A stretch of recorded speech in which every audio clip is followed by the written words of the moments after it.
আউযু বিল্লাহি মিনাশ শাইতানির রাজীম। বিসমিল্লাহির রাহমানির রাহিম। বিতাড়িত মরদুদ শয়তানের ওয়াসওয়াসা থেকে পানাহ চাই পরম করুণাময় আল্লাহর নামে শুরু করছি। ওয়ালাকাদ আতাইনা লুকমানাল হিকমাতা আনিশকুর লিল্লাহ ওয়া মান ইয়াশকুর ফাইন্নামা ইয়াশকুরু লিনাফসিহি ওয়া মান কাফারা ফাইন্নাল্লাহা গানিয়্যুন হামিদ। وَإِذْ قَالَ لُقْمَانُ لِابْنِهِ وَهُوَ يَعِظُهُ يَا بُنَيَّ لَا تُشْرِكْ بِاللَّهِ إِنَّ الشِّرْكَ لَظُلْمٌ عَظِيمٌ। সাদাকাল্লাহুল আযীম। আপনাদের কি মনে আছে যে এই নসিহত কে করেছেন? কারে করেছেন? ছেলেকে। এই নসিহতগুলি আল্লাহর এত পছন্দ হলো, আল্লাহ কোরআন শরীফে হযরতে লোকমানকে এবং তার নসিহতকে চিরন্তন করে দিলেন। সুবহানাল্লাহ। পয়লা নসিহত ছিল, হে আমার কলিজার টুকরা সন্তান, আল্লাহর সাথে কাউকে অংশীদার বানাইও না। এটা হলো 1 নম্বর ছিল। আল্লাহকে তিনি এক, তিনি একক, তিনি ছিলেন, তিনি আছেন, তিনি থাকবেন।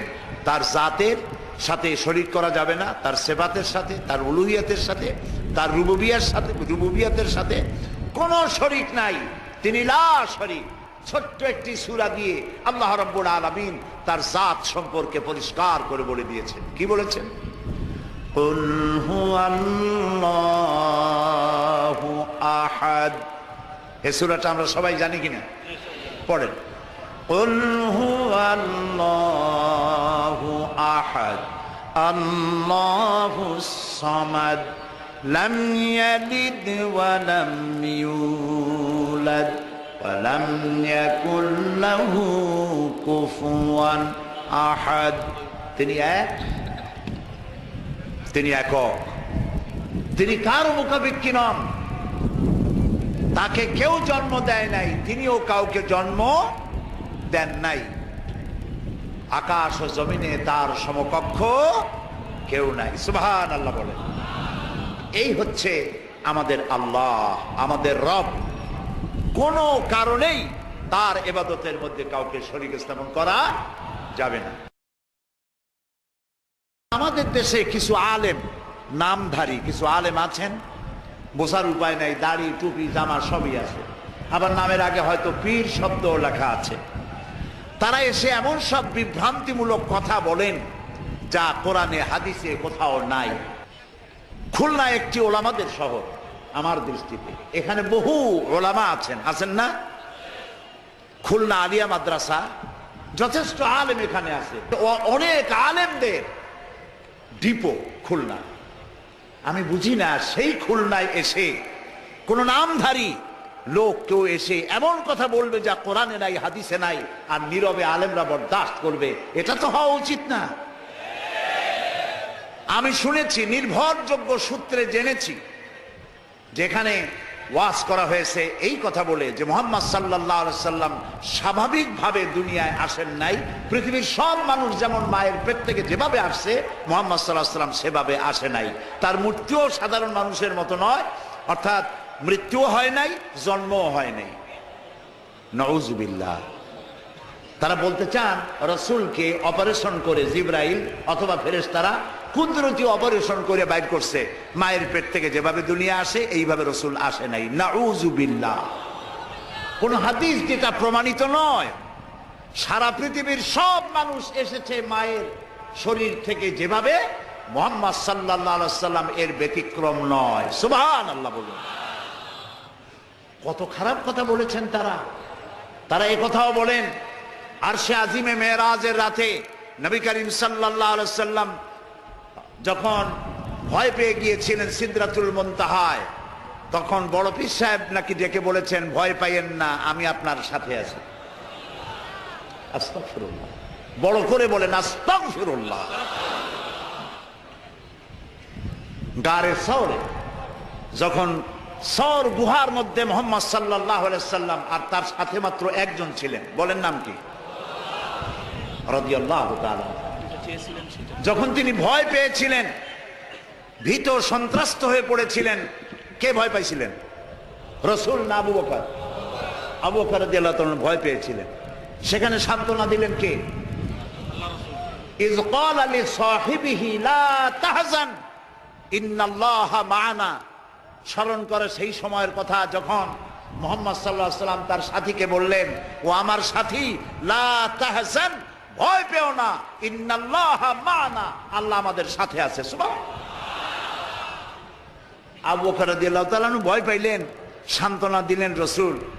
আর মেরাজে গিয়ে রাসূল ভয় পাইছে, সান্ত্বনা দিয়েছেন বড় পীর আব্দুল কাদের জিলানী। তাহলে তো বোঝা যায় যে হযরতে আব্দুল কাদের জিলানী রহমাতুল্লাহ আলাইহি আবু বকর রাদিয়াল্লাহু তাআলা আনহুর চাইতেও পাওয়ারফুল।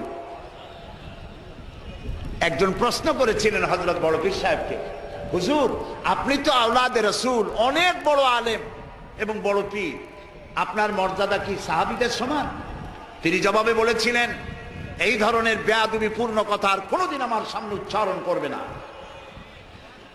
রাসূল করিম সাল্লাল্লাহু আলাইহি ওয়াসাল্লামের সাহাবীরা যখন জিহাদের ময়দানে যেতেন, ঘোড়ার পৃষ্ঠে সওয়ার হয়ে ঊর্ধ্বশ্বাসে ঘোড়া ছুটছে, সেই ঘোড়ার নাকের ভিতরে যখন ধুলাবালি ঢুকতো, আমি আব্দুল কাদের জিলানী, সাহাবী তো দূরের কথা, সাহাবীদের যে ঘোড়ার উপরে যুদ্ধ করত সেই ঘোড়ার নাকের ধুলাবালির সমান নয়।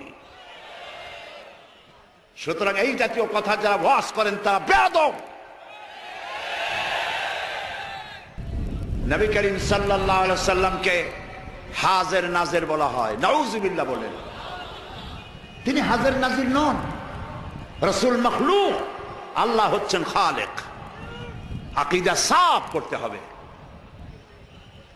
একজন পীর সাহেব মারা গেছেন, চাঁদপুরে গেছিলাম একবার, যাই শুনলাম তিনি মাহফিলে দুইটা চেয়ার রাখেন, একটা খালি, খুব সাজানো গোছানো।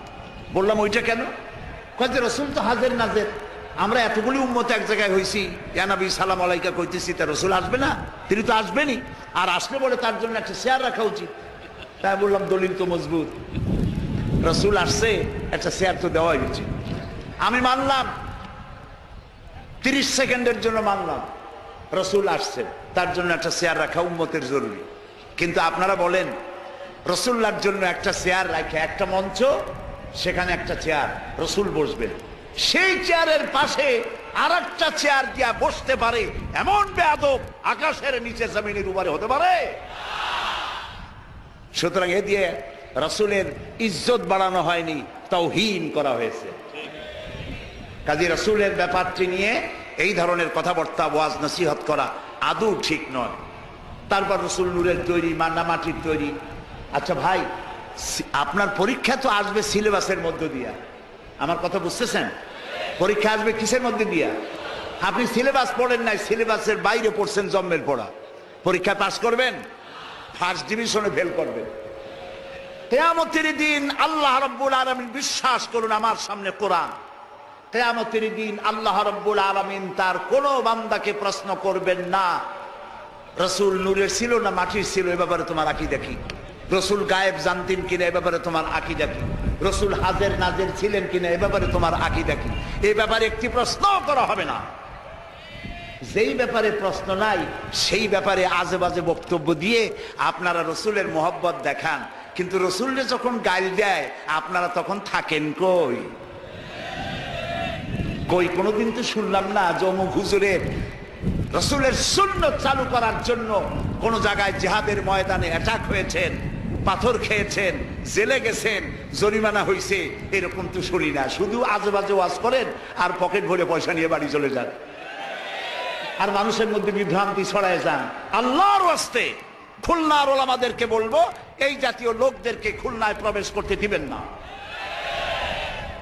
আমরা কোনো আজে বাজে বক্তব্য শুনতে চাই না।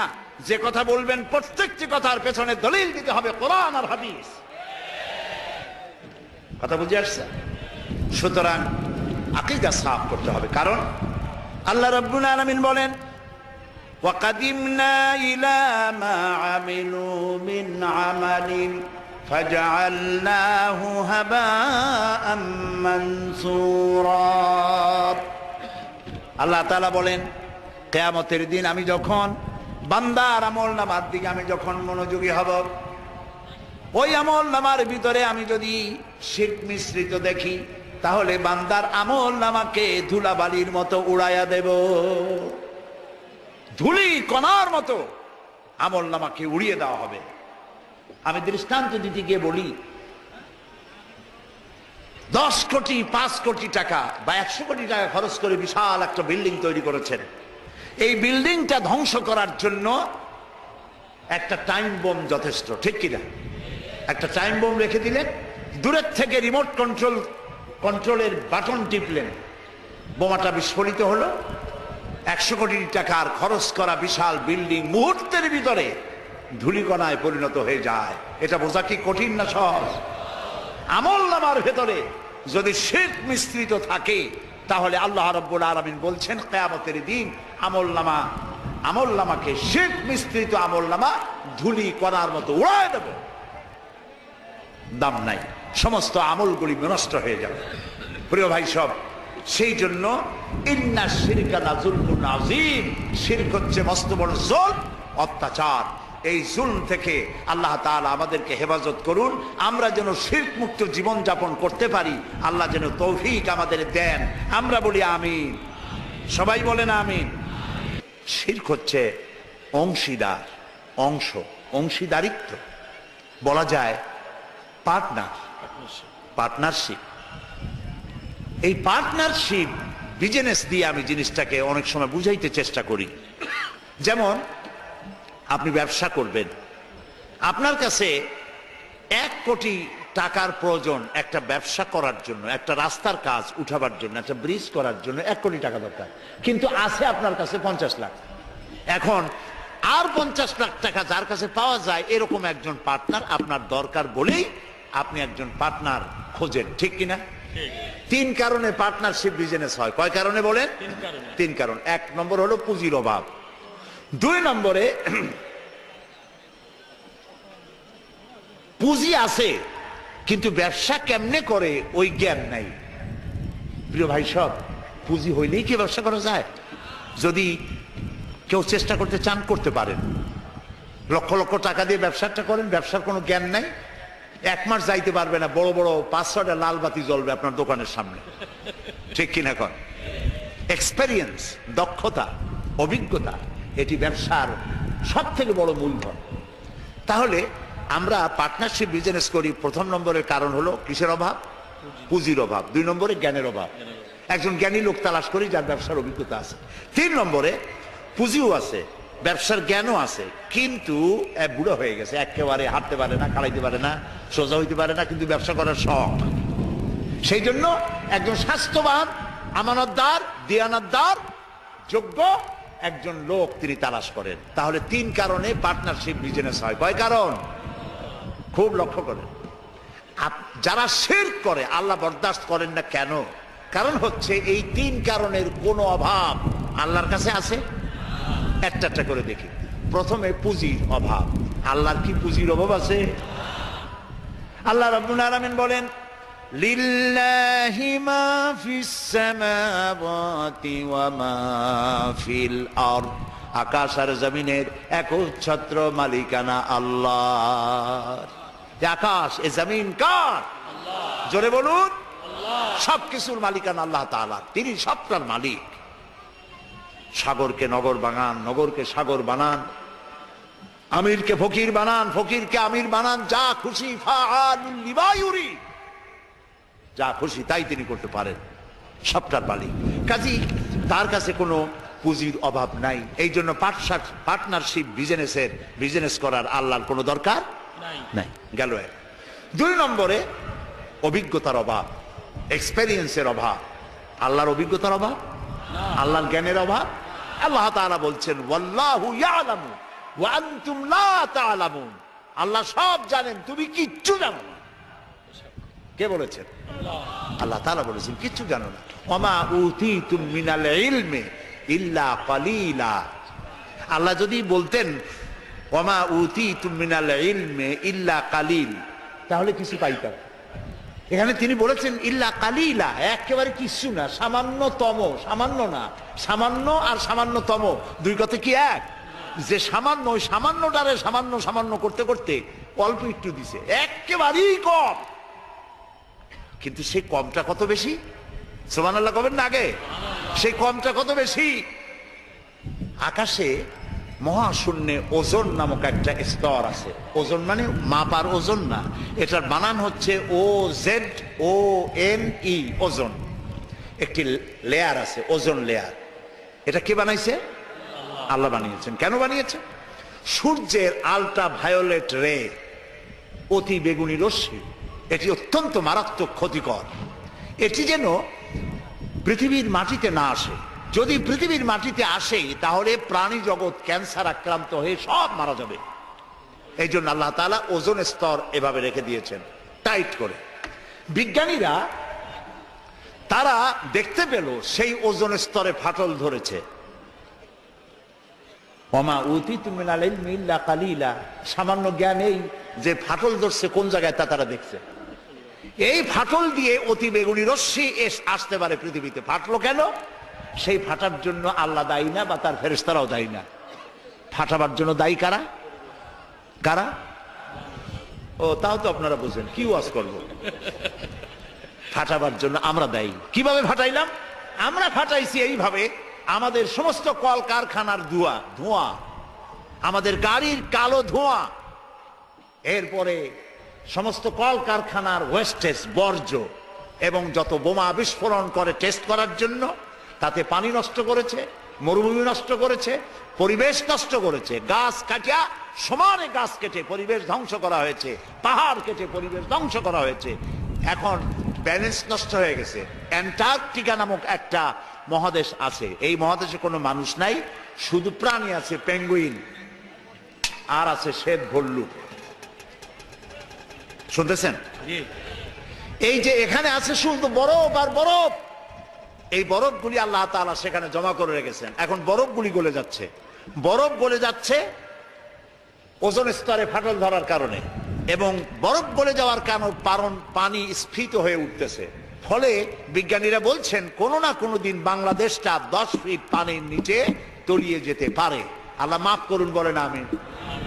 এখন ওই ফাটল বন্ধ করার জন্য চেষ্টা চালাচ্ছে। এইটা বন্ধ হবে কেমনে? আপনি যাই ওখানে দর্জি পাঠায় সেলাই করতে পারবেন না। ওইটা বন্ধ করার জন্য পরিবেশকে আল্লাহ যেভাবে বানাইছেন ওইভাবে রাখবার জন্য আপনাকে চেষ্টা করতে হবে। পরিবেশটা আমরা ধ্বংস করেছি ব্যাঙগুলা খাইয়া। এই যে ব্যাঙ সব সালাম দিয়ে দিল। এই ব্যাঙ কত বড় উপকারী ছিল, এখন মানুষ বুঝতে পারে ব্যাঙ কম হওয়ার কারণে ফসল ক্ষতি করে যে পতঙ্গগুলি, এই ক্ষতিকর পতঙ্গগুলি খায় ব্যাঙে। সেই ব্যাঙগুলা সব পয়সার জন্য কামাই করার জন্য, পয়সা কামাই করার জন্য সব সালাম দিয়ে দিচ্ছেন, ব্যাঙ কমে গেছে, পতঙ্গ বাড়ছে, ফসল কমতেছে।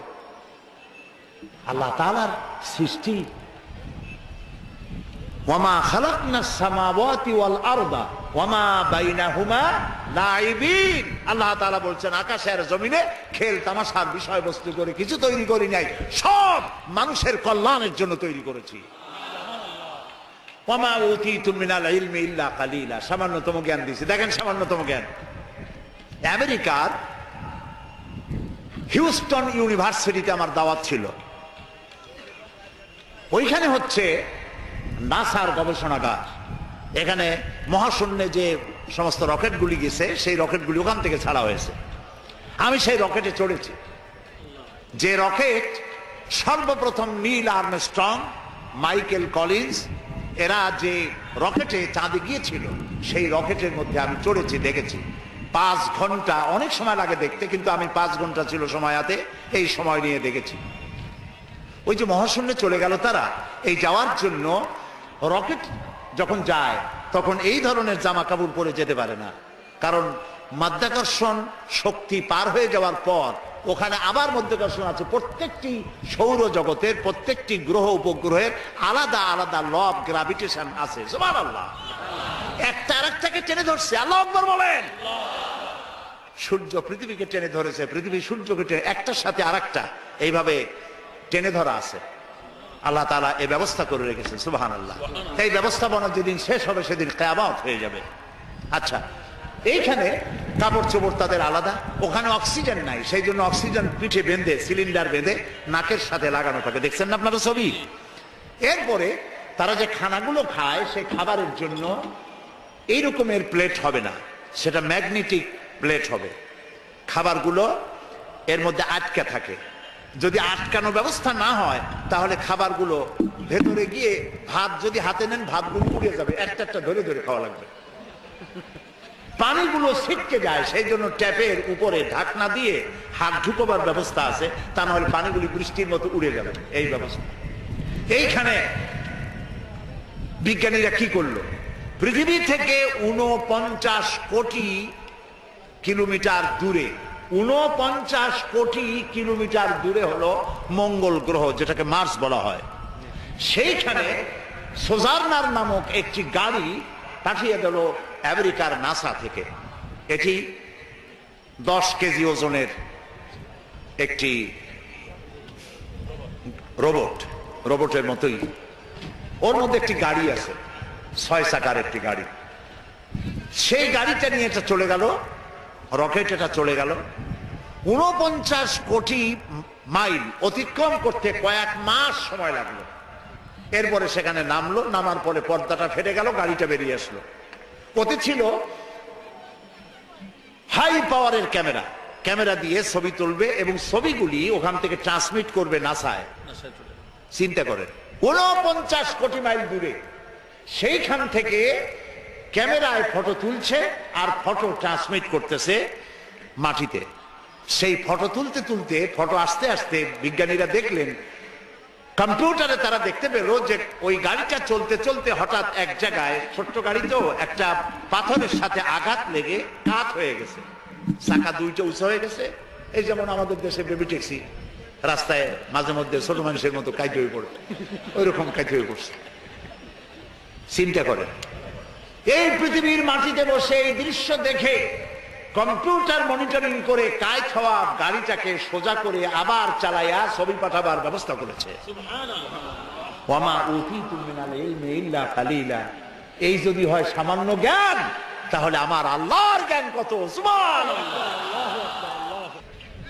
আল্লাহ তাআলা কত জ্ঞানী! সুবহানাল্লাহ, সুবহানাল্লাহ বলুন তো। আল্লাহ তাআলা পার্টনারশিপ বিজনেসের জন্য, আল্লাহ, আমি বলছিলাম পার্টনারশিপ বিজনেসের জন্য কয়টা জিনিস দরকার? 3টা। 1 নম্বরে পুঁজির অভাব। পুঁজির অভাব আল্লাহর আছে? এত আস্তে করলে তো হবে না, এটা তো ইমানের প্রশ্ন। পুঁজির অভাব আছে আল্লাহ? 2 নম্বরে আল্লাহ তাআলার জ্ঞানের অভাব আছে, দক্ষতা, এক্সপেরিয়েন্স, অভিজ্ঞতার অভাব আছে। এবার 3 নম্বর কি বলছিলাম কত দেখি? মাশাআল্লাহ, মনে আছে? আলহামদুলিল্লাহ, আলহামদুলিল্লাহ। সবাই পকেট ভরা নাম্বার নিয়ে বাড়ি যেতে পারবেন। 3 নম্বরে শক্তি। আল্লাহ তাআলা বয়সের ভারে এখন ক্লান্ত। বলেন নাউযুবিল্লাহ, বলেন নাউযুবিল্লাহ, আবারও বলেন নাউযুবিল্লাহ। খুলিকাল ইনসানু দাঈফা। আল্লাহ কয় তোরা দুর্বল। মানুষদেরকে সৃষ্টি করা হয়েছে কি করে? দুর্বল করে। আর আল্লাহর অবস্থা কি? আল্লাহ রাব্বুল আলামিন বলেন, আন্নাল কুওয়াতা লিল্লাহি জামিআ। আন্নাল কুওয়াতা লিল্লাহি জামিআ। সমস্ত ক্ষমতার উৎস কেবলমাত্র কে? আল্লাহ রাব্বুল আলামিন। আর আমার দেশে কিছু নেতা নেত্রী আছেন এমন, যারা বলেন সকল ক্ষমতার উৎস জনগণ। বলেন নাউযুবিল্লাহ। এই কথা বলা জায়েজ নাই, এই কথা বিশ্বাস করা হারাম। এখন যদি গোটা পাশে বাউয়া ব্যাংক, চেনেন বাউয়া ব্যাংক, যদি মাহফিলের মধ্যে লাভ দিয়া এরকম পড়তে পড়তে আপনাদের মধ্যে আসে, খোলা ব্যাংক, খোলা ব্যাংক, খোলা ব্যাংক, খোলা ব্যাংক গুলি লাভ হবে যে জোরে, আপনারা লাভ দিবেন তার থেকে জোরে। কতগুলি মৌমাছি, কতগুলি বল্লা, কতগুলি ভীমরুল যদি ছেড়ে দেওয়া যায়, মানুষ টেকবে একটাও। ওই মাথা দিয়ে সাপ ঢুকছে, শোনা মাত্রই এই মাথা দিয়ে লোক দৌড় দেবে, এমন দৌড় মারবে লবণ চোরা পর্যন্ত যাইয়া কবে, ভাই আমরা দৌড়াই কেন? আপনারা সকল ক্ষমতার উৎস। কেবলমাত্র পাগল আর ছাগলদের কথা এটা। সকল ক্ষমতার উৎস আল্লাহ তাআলা।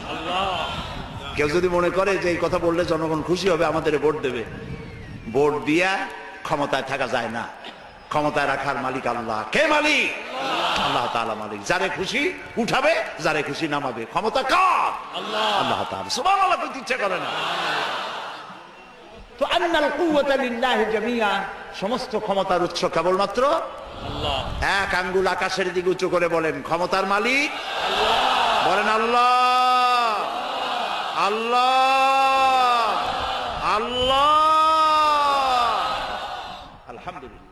হাত নামা। ক্ষমতার একচ্ছত্র মালিক, যা খুশি তাই তিনি করতে পারেন। সুতরাং এই তিনটি কারণের কোন কারণ তার মধ্যে নাই বলে আল্লাহ জুলম এটাকে বলেছেন, এটাকে বলেছেন শিরক, জুলমুন আযীম।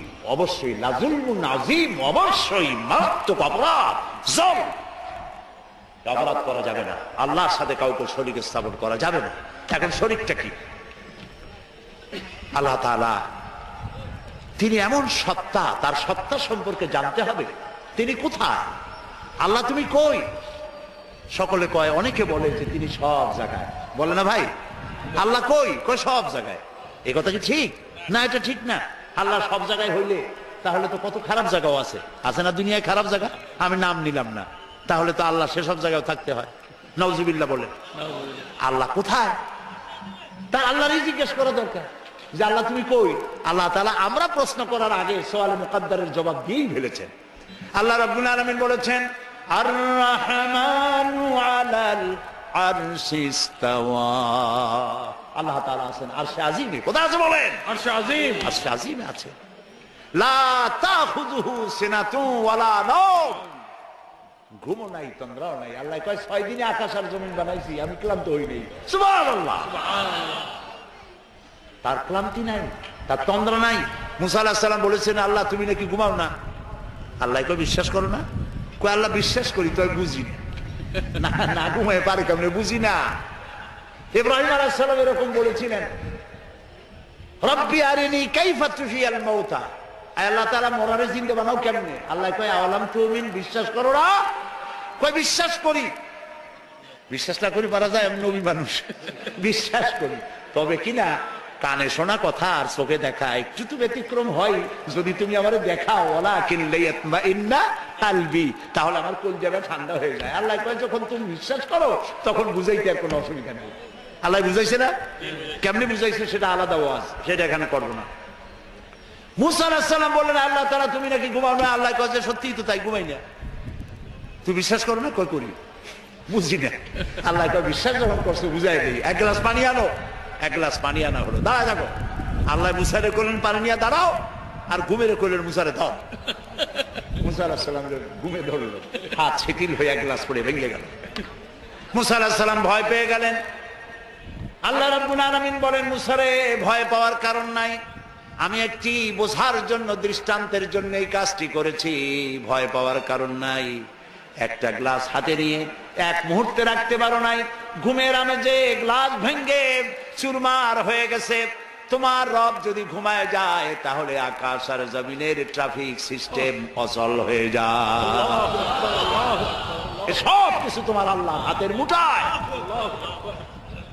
আমি আল্লাহ ঘুমাই না। তাছাড়া মাখলুকদের যা হয় খালেকের তা হয় না। খালেক এর থেকে মুবাররা, পবিত্র। মানুষের ঘুমায়, প্রাণী জগৎ ঘুমায়, আমি ঘুমাই না। ঘুমও নাই, তন্দ্রাও নাই। সব শুনি, সব দেখি। আল্লাহ যদি ঘুমায়, দেখেন ওই মহাসমুদ্রের ভিতরে কেউ যদি তুফানে পড়ে যায়, তুফানে পড়ে গভীর রাতে কান্দে, রব্বুল আলামিন আমারে বাঁচাও, আমারে বাঁচাবার কেউ নাই। আল্লাহ যদি তখন ঘুমায় থাকে, বান্দারে কে বাঁচায়? আল্লাহু আকবার, আল্লাহু আকবার। তিনি ঘুমান না। তার শোনার মধ্যে কোনো সীমাবদ্ধতা নাই। আমার শোনার মধ্যে সীমাবদ্ধতা আছে। ওই মাহফিলের ওই কোণা থেকে কেউ আওয়াজ দিলে আওয়াজ এখানে আসবে না, ঠিক না? খুব জোরে চিল্লানি না দিলে এখানে আসবে না। তাহলে আমাদের শোনার মধ্যেও সীমাবদ্ধতা আছে। আল্লাহর এরকম আছে না? না।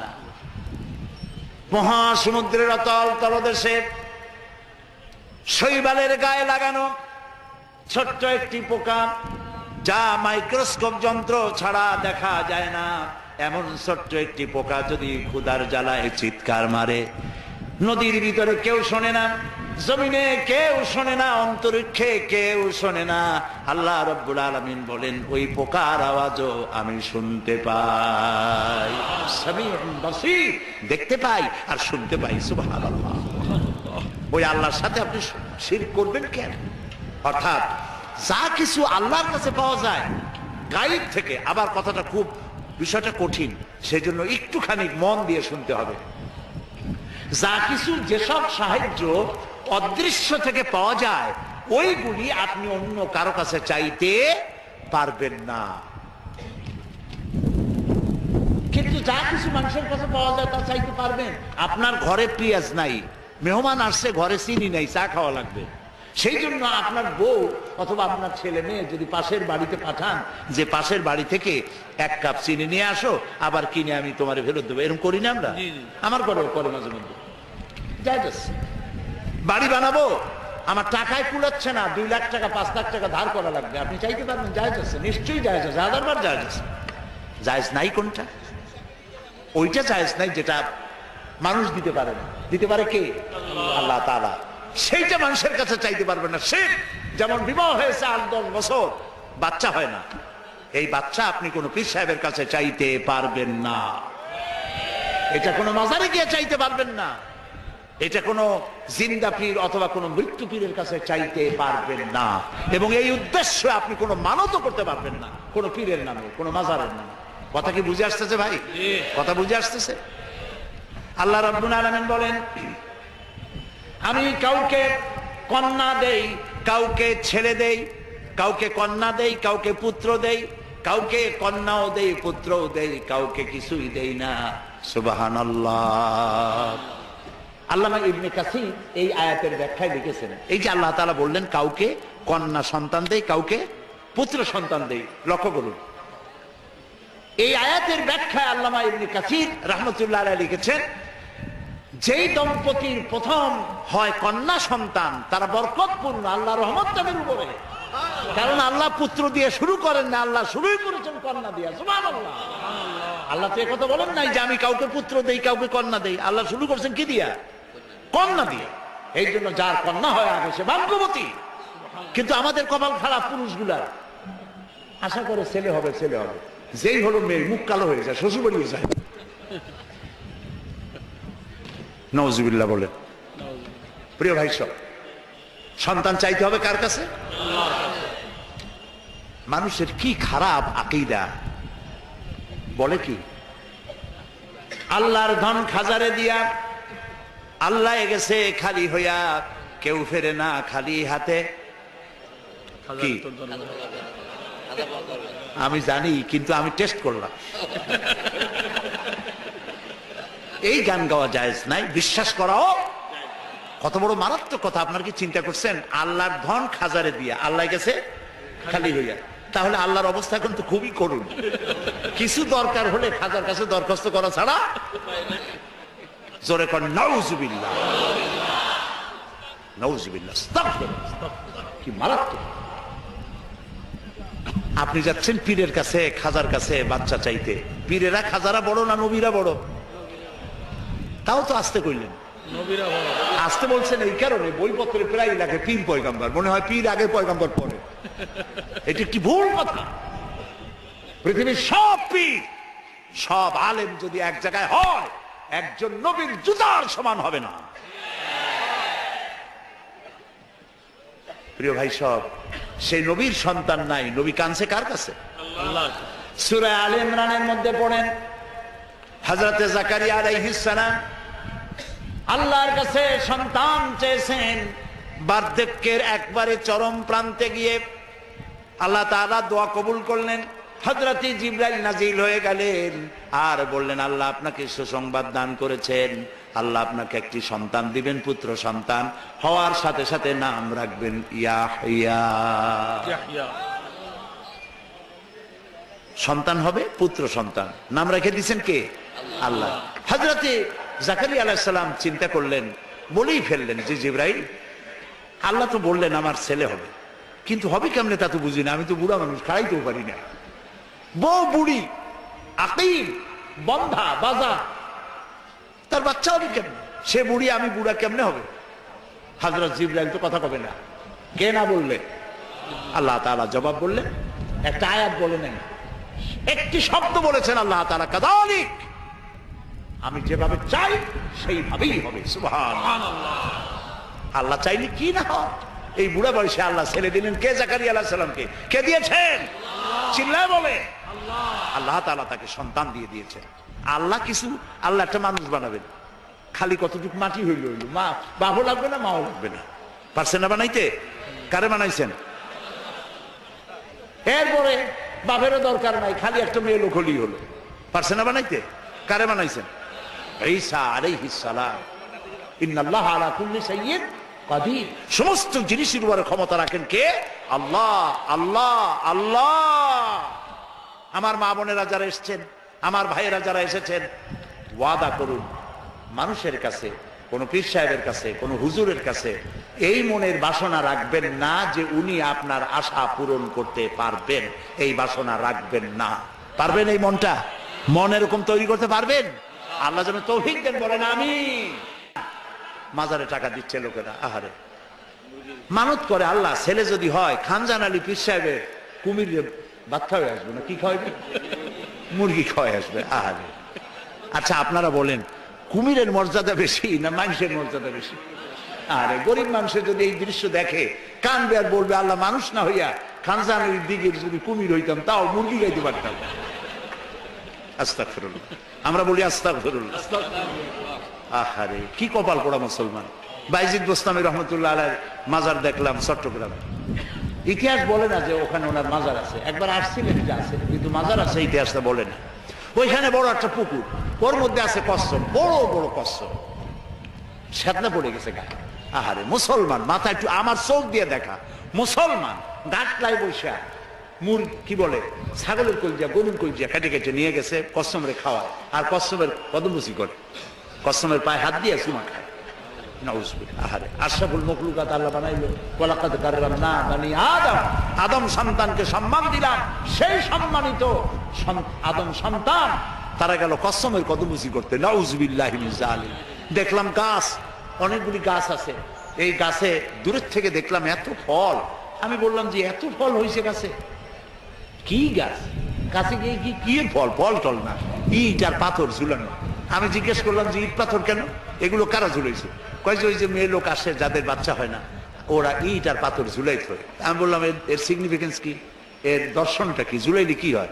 তাদের ধারণা গাছে ইট পাথর ঝুলাই থুলে যেমন একটা ভার, ওই রকম পেটের মধ্যে ভার হইতে হইতে বাচ্চা হয়ে যাবে।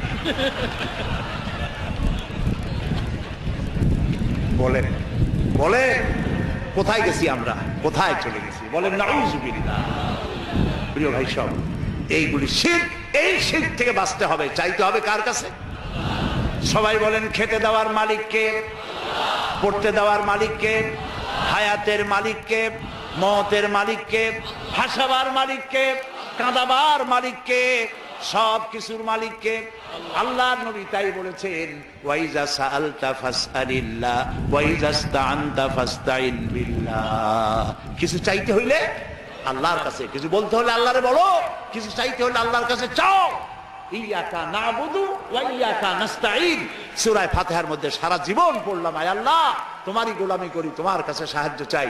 একবার কাবা শরীফে মসজিদুল হারাম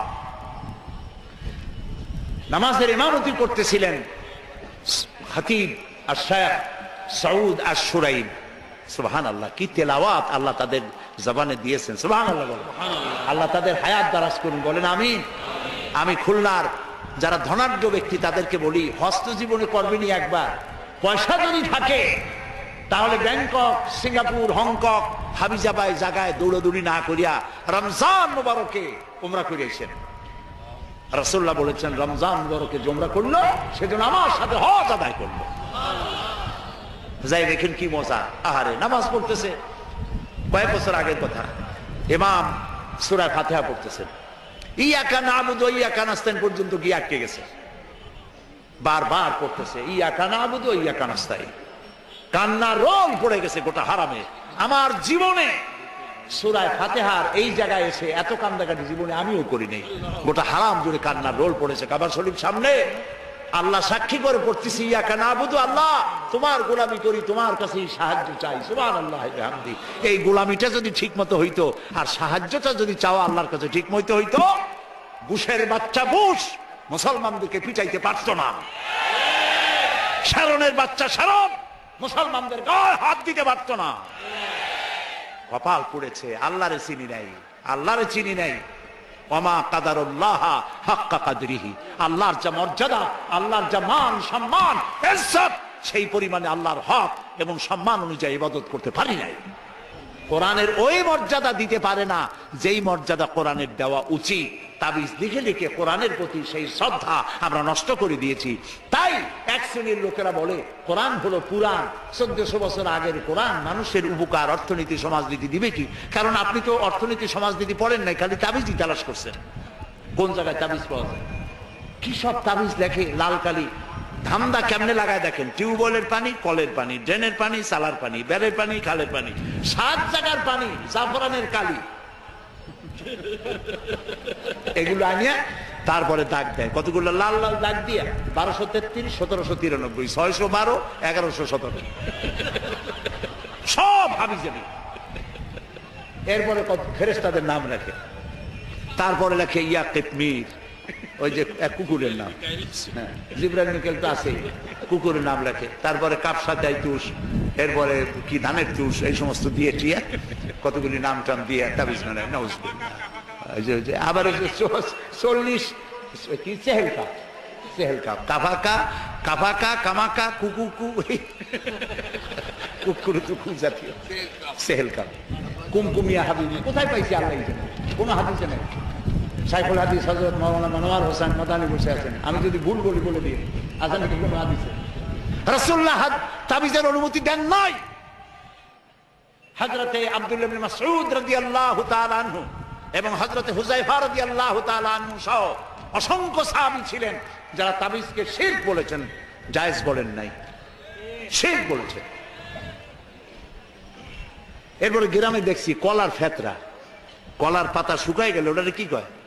বাসনা কয়, বাসনা বলে, ফেতরা বলে। ওগুলো পিসাবদের কাছে নিয়ে যায়, তারপর কলার ফেতরা গির দিয়া এরপরে মানুষের গলায় বান্ধে। আহারে, মানুষ কি ছাগল? ওয়ালাকাদ কাররামনা বানি আদম, আল্লাহ বানাইলেন সম্মানিত, পরে ফেতরার খোল বাঁধে দেয় গলায়। আস্তাগফিরুল্লাহ, আস্তাগফিরুল্লাহ।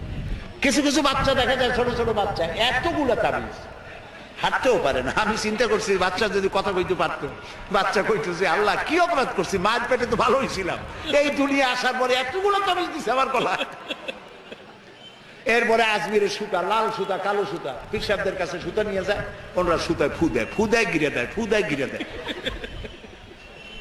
আহারে, একদম জায়েজ নাই, এগুলো ব্যবসা। প্রিয় ভাই সব, রাসূলুল্লাহ এই কাজ করেন নাই, একজন সাহাবীও তাবিজ লেখেন নাই।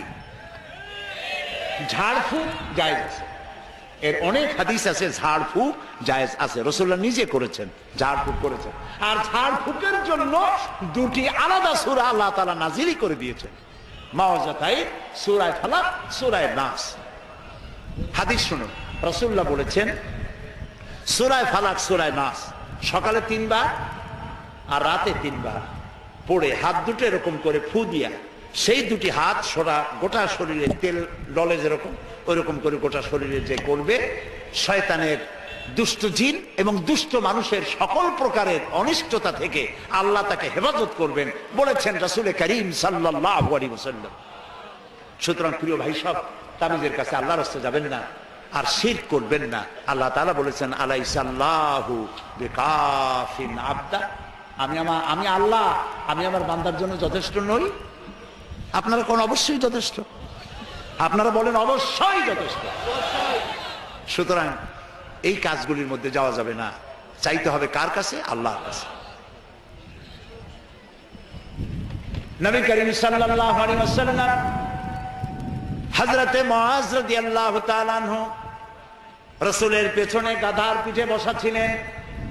নবী করিম সাল্লাল্লাহু আলাইহি ওয়াসাল্লাম বললেন, ইয়া মুআজ, তিনি বললেন লাব্বাইক ওয়া সাদাইক। রাসূলুল্লাহ আবার বললেন ইয়া মুআজ, তিনবার। কয়বার? তিনবার। হযরত মুআজ বললেন লাব্বাইক ওয়া সাদাইক। হে রাসূল, গোলাম হাজির।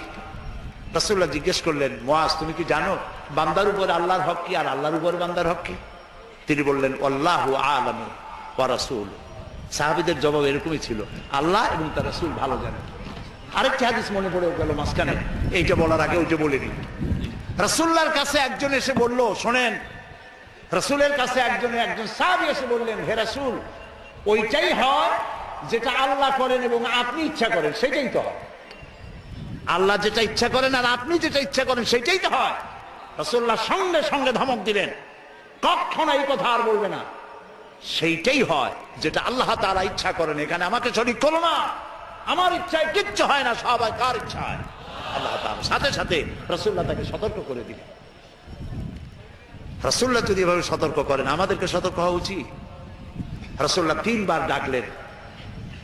হযরত মুআজকে জিজ্ঞেস করলেন, তুমি জানো আল্লাহর উপরে বান্দার হক কি, বান্দার উপরে আল্লাহর হক কি? তিনি বললেন আল্লাহ এবং রাসূল ভালো জানেন। আল্লাহর নবী বললেন, মুআজ শোনো, আল্লাহর উপরে বান্দার হক হচ্ছে বান্দা আল্লাহর ইবাদতের মধ্যে কাউকে শরীক স্থাপন করবে না। এটাই হলো আল্লাহর উপরে বান্দার হক। আর বান্দার উপরে আল্লাহর হক হচ্ছে যেই বান্দা আল্লাহর ইবাদতের মধ্যে কাউকে শরীক স্থাপন করবে না, আল্লাহ রাব্বুল আলামিন তার জন্য জাহান্নামের আগুন হারাম করে দিবে।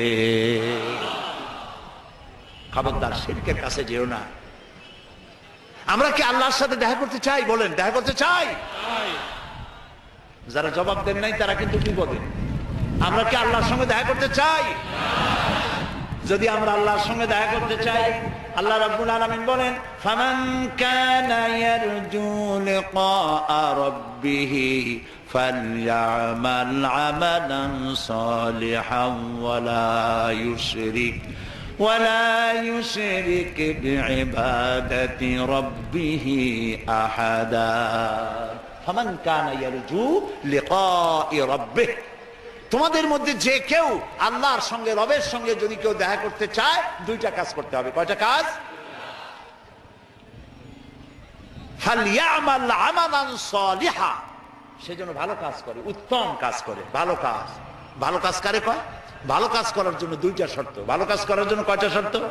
আমলে সালেহ, নেক কাজের জন্য দুইটা শর্ত মুখস্থ করুন। এক নম্বর শর্ত হচ্ছে কাজটি হতে হবে আল্লাহকে খুশি করার জন্যে।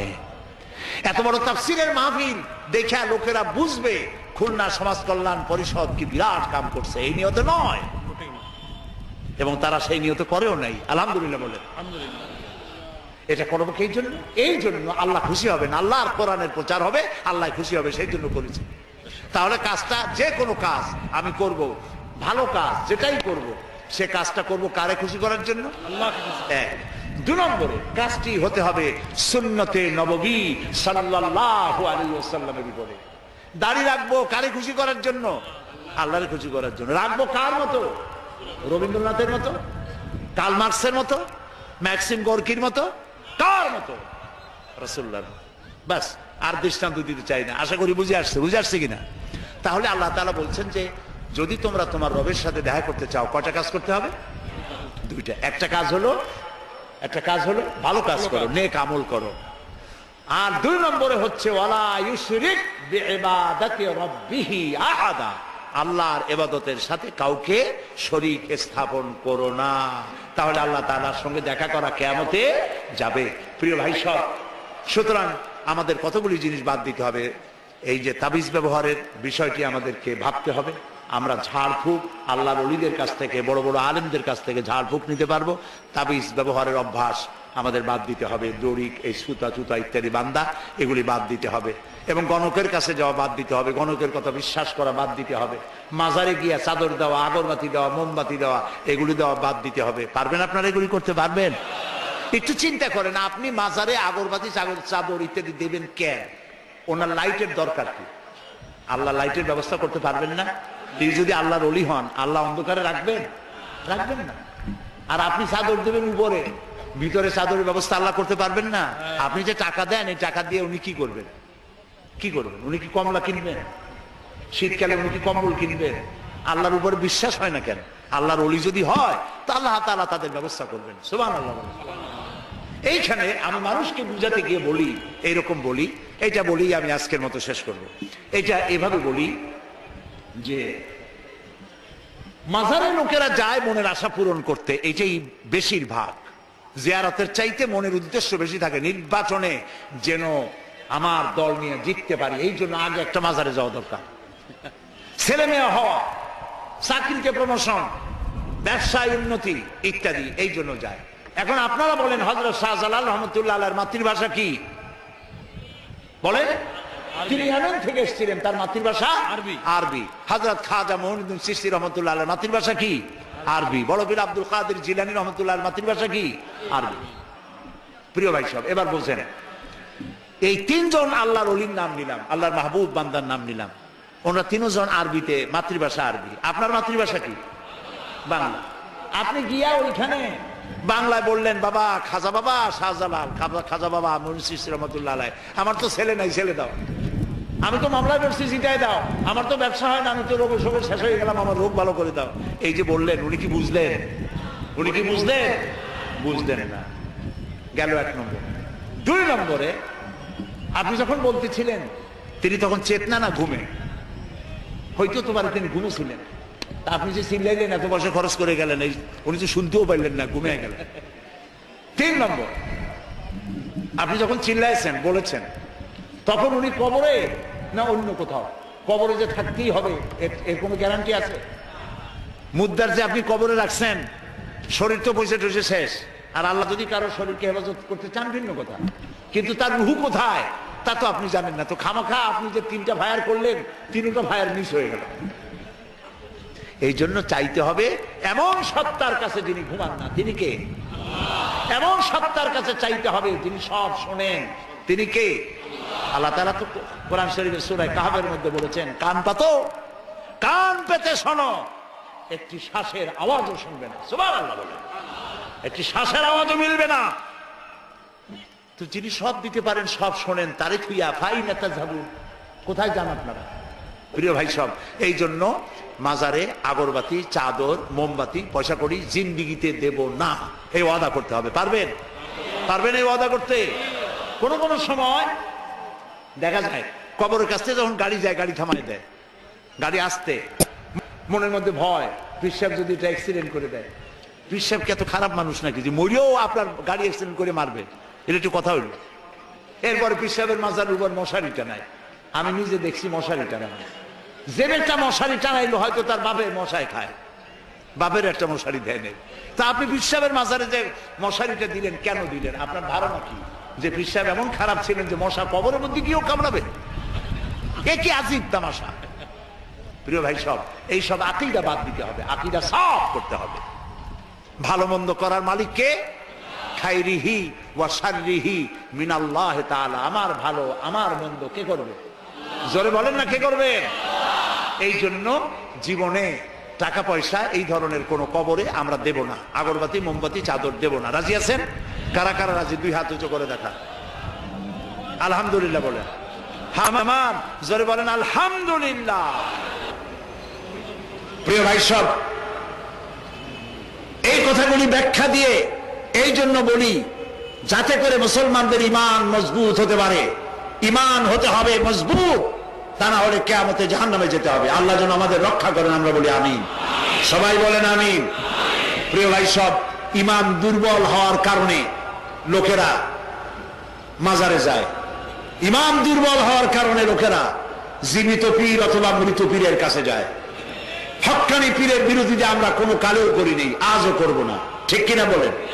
কিন্তু ভণ্ড দেওয়ানবাগির বিরোধিতা তো করতেই হবে। আর এক ভণ্ড রাজারবাগে তৈরি হয়েছে, তার বিরুদ্ধেও কথা বলতে হবে।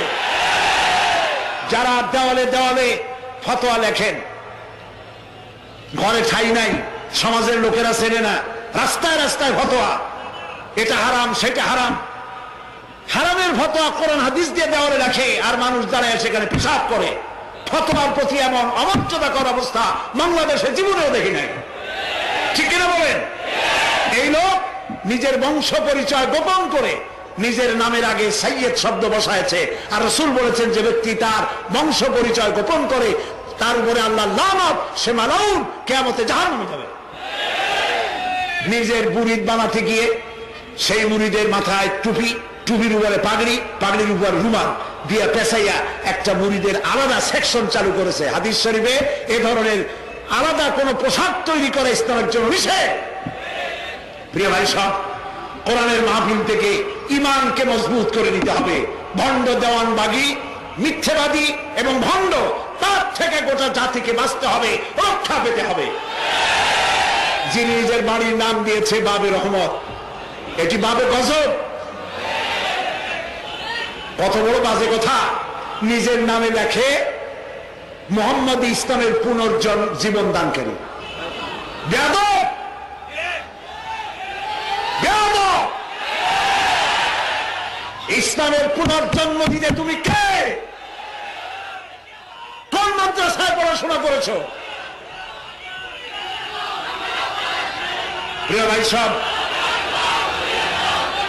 আল্লাহর কোন মুহাম্মদ সাল্লাল্লাহু আলাইহি সাল্লামের ইসলাম নাই।